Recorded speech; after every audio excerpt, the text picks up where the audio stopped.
I wore this Ganda. when I interviewed Angelina Jolie for Maleficent. Siyempre, you cannot not notice a pair of shoes like this. And who would dare? Who would dare? There. Who would dare there? Maganda ho ito, pero medyo may kabigatan. Subukan mo. Hawakan mo. Medyo may kabigatan din yan. Kaya hindi siya masyadong komportable. YSL yan. Pero ganda, di ba? It's a nice pair.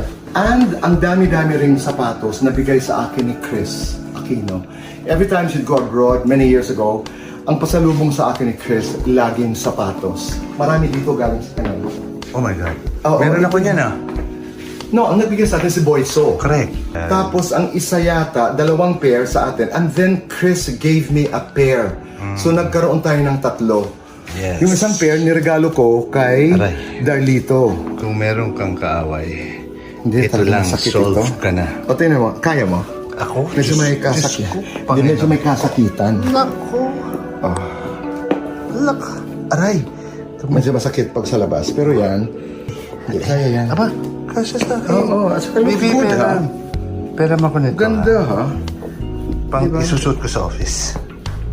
Maganda siya ha, Bobo? Bagay sa'yo. Nice. Ganda.